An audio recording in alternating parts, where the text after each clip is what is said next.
Also, some of the people actually reach out to me saying like they've started a channel and they invested in a program, invested in a course, and still they're not be able to see that results on their channel, right? So this is some of the things that I actually broken it down, so hopefully it might help you out, right? So number one thing is the niche, which I always tell you about this, is you might be choosing the wrong niche. If for example, if there's like 1,000 people in the group and all of the thousands people are doing the same sort of niche, you're gonna get very little to no success, because the strategy that's actually been given to you are already being used by other like 999 clients, right? So you just have to be different and take out the time to actually do the proper niche research, because what I actually tell you all the time is the niche will actually make or break your success, right? So you just have to be unique, and you just need to be choosing the right niche.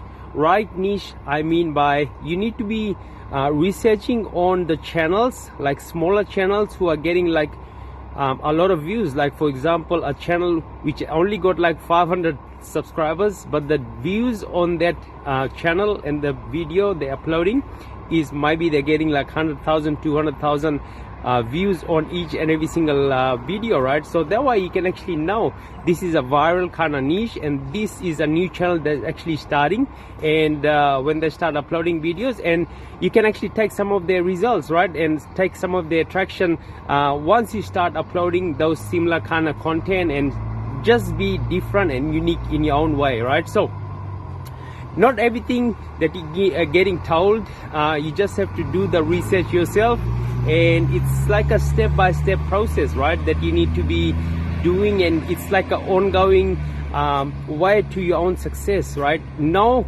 guru or no mentor can make you successful in the long run, right? So you need to be always taking out your own time and doing the proper research on the what I call is niche, right? So number two thing is you might not have that much skills in that particular niche that you're actually doing, right?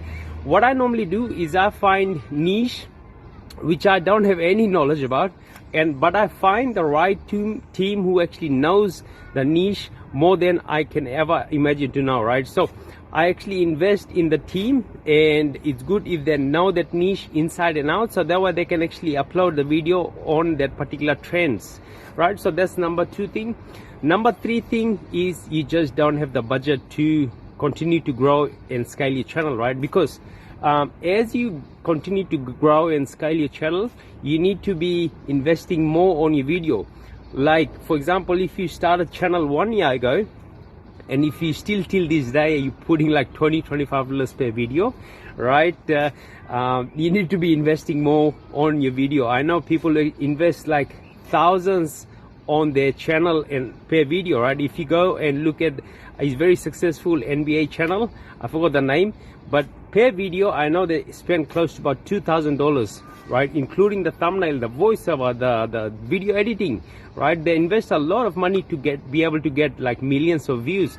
So when you're actually starting small, it's good to invest like $25-$30 per video, but as your channel starts getting traction, you need to be investing more on your video, right? Quality wise, how can you improve your videos quality so it continues to get that traction and continue to get that audience keep increasing your audience retention, right? So these are some of the things that you need to be keeping in mind, and starting from small to growing, right? So those are some of the things that I actually came across and wanted to address to you, and hopefully I gave you more insights. Thank you again, and my God bless you all.